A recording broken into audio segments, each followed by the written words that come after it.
Kemana arah market forex hari ini? Simak di video berikut.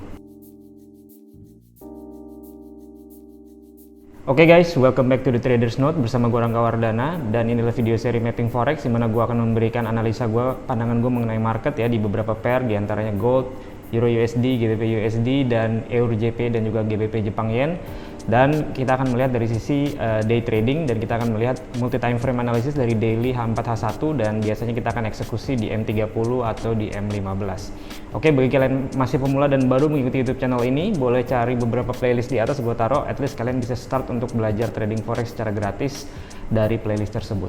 Oke, sebelum kita mulai jangan lupa untuk klik like, subscribe, dan share. Klik juga link di bawah ini di deskripsi untuk kalian bergabung di channel telegramnya The Traders Note. Mari kita masuk ke konten materi. Oke guys, sekarang kita udah mulai masuk ke chart ya, dan yang pertama gue akan bahas dulu Euro USD, karena kita juga lagi ada posisi trading sell di Euro USD dari tadi malam ya. Tadi malam itu ada big news CPI dan kita masuk sell Euro USD. Sekarang saya akan jelaskan jika seandainya ingin mencari posisi untuk sell baru ya di Euro USD. Dan pertama kita lakukan analisa multi time frame di daily chart. Trennya seperti apa? Uptrend ya, uptrend.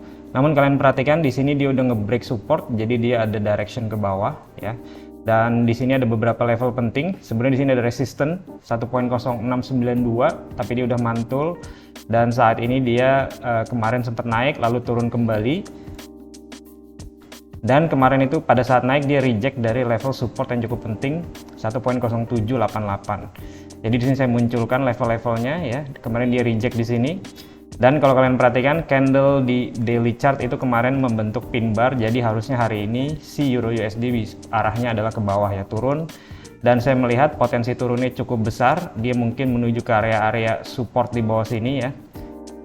Oke. Dan kalau kita turun ke time frame H4, maka akan lebih terlihat di sini ada resistance yang cukup kuat, berpotensi menjadi support, dan ini menjadi final TP atau TP finalnya jika dia turun ya. Oke, nah terus beberapa yang perlu diperhatikan juga di sini, dia ketika naik kemarin membentuk high, low, higher high, dan lower low. Oke, sehingga ini disebut dengan bahu kiri ya, atau QM level, Quasimodo level, dan kemarin dia reject level tersebut. Setelah dia reject, disitulah kita putuskan untuk entry sell ya pada saat retest, dan ini adalah arahnya coba-coba untuk turun ke bawah.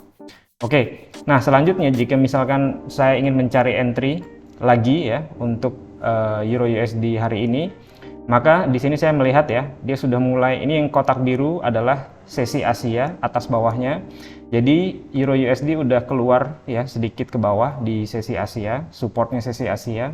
Jadi ini mendukung arahnya untuk terus turun, dan bisa diperhatikan support sebelumnya karena di sini dia naik high, low, higher high, dan lower low, dan support di sini 1.0732 bisa dijadikan patokan ya. Jadi seandainya dia retrace balik naik, bisa dijadikan patokan untuk ngelanjutin sell ke bawah. Jadi kalau saya mencari posisi baru, saya akan tunggu level 1.0733 untuk sell ke bawah. Itu Euro USD, simple ya.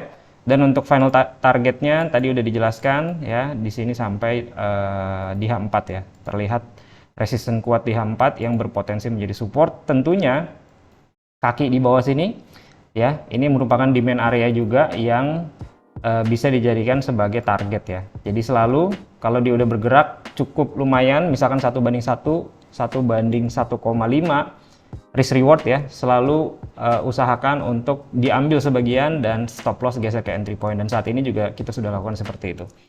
Oke, nextnya ini singkat aja untuk Euro USD di gold. Nah, gold kita lihat tren ya, daily. Di sini dia tren naik, di sini supportnya dijebol, jadi arahnya turun ya, di H4-nya jelas tren turun. Dan untuk level-level yang penting ya, dia juga di sini ada semacam support yang di break. Kalau di H4 mungkin lebih kelihatan. Oke. Di sini dia turun membentuk bearish flag pattern, arahnya udah turun ke bawah, jadi cukup jelas bahwa si gold ini arahnya bearish.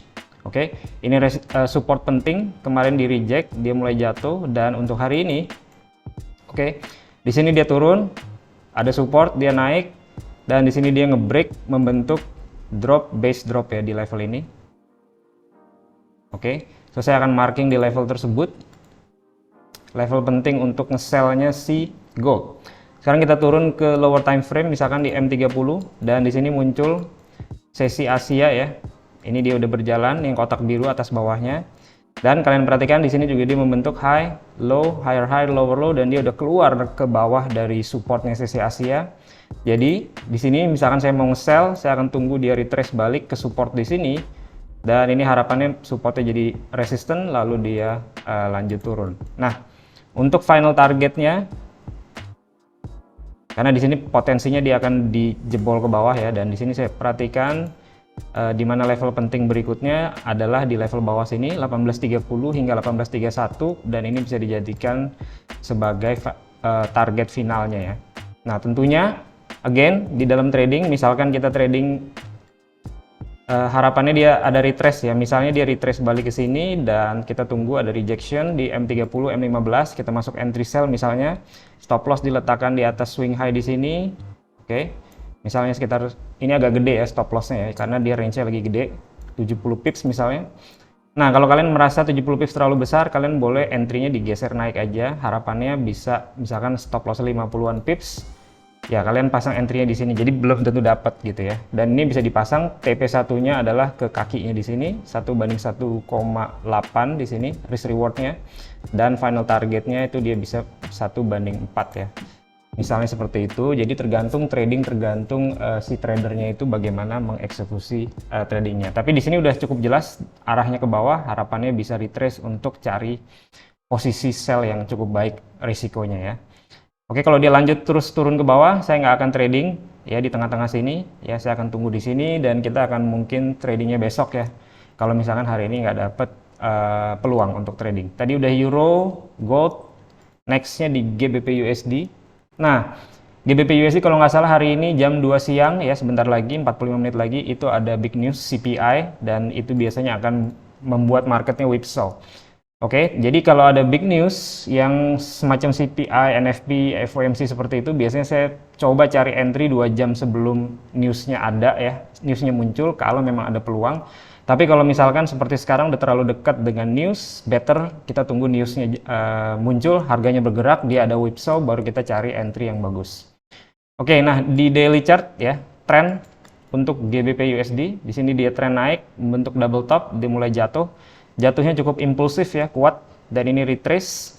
Dan ketika retrace, dia udah ngebentur level-level yang penting di sini ya.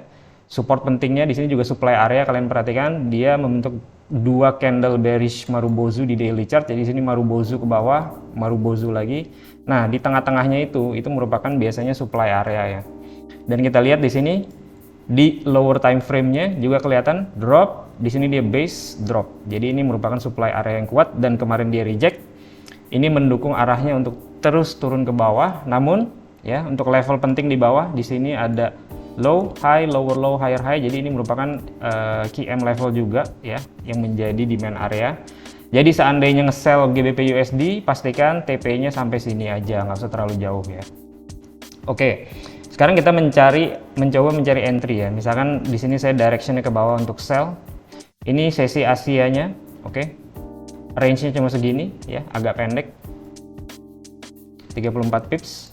Dan kalau news biasanya saya tunggu fake out ya, dan saya maunya sell, jadi saya tunggu fake out di atas. Jadi pastikan dia naik ya, ngebentur area-area di atas ini untuk dicari tradingan untuk sell ke bawah ya, GBP USD.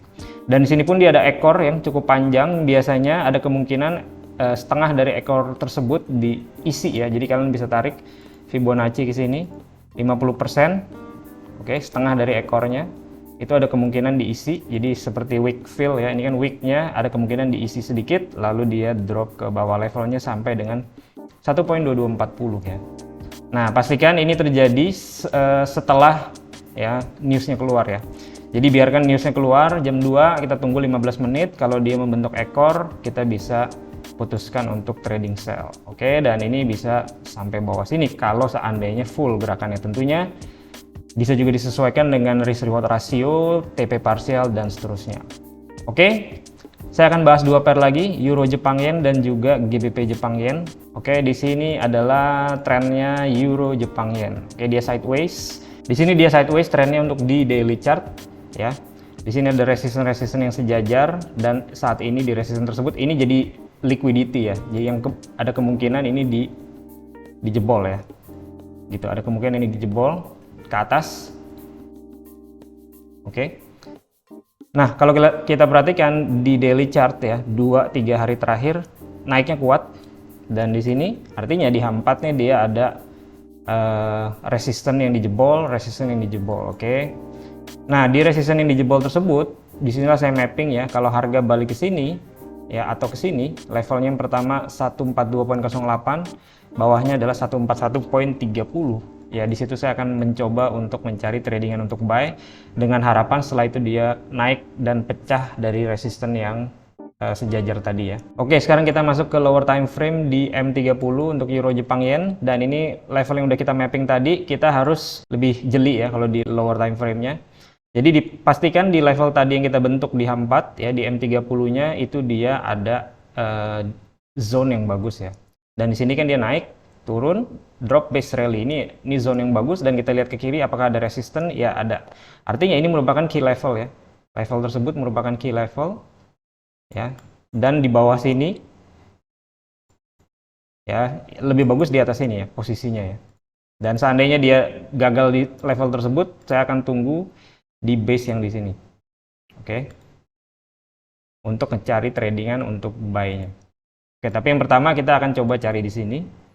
Jadi, pastikan dia turun keluar daripada supportnya sesi Asia, dia drop. Lalu di sini dia ada semacam rejection kecil, dan saya akan coba cari tradingan untuk buy ke atas ya, si Euro Jepang. Jadi levelnya adalah 142.10-an. 142.10. Kalau di sini dia nggak bertahan, nggak ada rejection, turunnya sangat kuat, tentunya ya kita bisa memanfaatkan level di bawahnya ya untuk dicari tradingan untuk buy, dan itu levelnya adalah 141.20 hingga 0.30 ya, Euro Jepang Yen. Nextnya GBP Jepang Yen. Nah, ini lebih bullish ya dibanding yang tadi, karena dia habis sideways, di sini dia naik cukup kuat dan dia udah sedikit ngebreak resisten, meskipun ekornya di sini belum dilewatin ya, 162.16. Oke. Nah, di H4 dia tren naiknya cukup kuat, dan seperti tadi ya, kita bikin resistennya, resisten ya, kita mapping ke kanan, dan kita coba lihat di lower time frame apakah level tersebut ada key level ya. Key level itu ada base, lalu ada resisten. Nah, di sini dia rally, base, rally ya. Kalau di M15 mungkin kelihatan. Tuh. Rally, base sedikit, rally. Dan kita lihat ke kiri, di sini ada resisten ya. Jadi resisten ketemu dengan rally, base, rally, di situ itu merupakan key level ya. Key level adalah tempat untuk entry yang cukup baik. Nah, kuncinya adalah kita pastikan ketika harga turun ke sana ya, kita pastikan dia tidak kuat turunnya dan dia ada semacam rejection kecil untuk bisa diambil tradingan untuk buy. Jadi levelnya 160.90 ya sampai 160.70-an. Kurang lebih seperti itu. Kalau dia lanjut naik, saya abaikan ya, saya tunggu di bawah saja untuk GBP Jepang Yen. Kalau ini nggak bertahan, dia lanjut turun, kita bisa cari level bawahnya, dan seperti tadi dicocokkan, dan kira-kira mana yang lebih bagus ya, di atas sini atau di bawah sini. Dan saya perhatikan lebih bagus yang di bawah, karena di sini dia ada base dan ada resisten, jadi itu key levelnya lebih, bisa dibilang lebih valid ya. Kalau yang di sini agak nanggung gitu. Oke, bentar kita panjangin ke kanan, levelnya adalah 159.40-an. Oke, seandainya level ini nggak bertahan, kita tunggu di bawahnya untuk diambil buy ya. Apakah saya mau sell dari level ini? Tidak ya, karena saya nggak cocok untuk kondisi sell. Saya lihat price actionnya juga lebih enak dicari tradingan untuk buy di GBP Jepang ya. Oke guys, sekian video hari ini. Semoga bisa membantu dalam trading Anda, dan seperti biasa, plan your trade, trade your plan, be disciplined, tetap konsisten. I'll see you guys in my next video. Bye.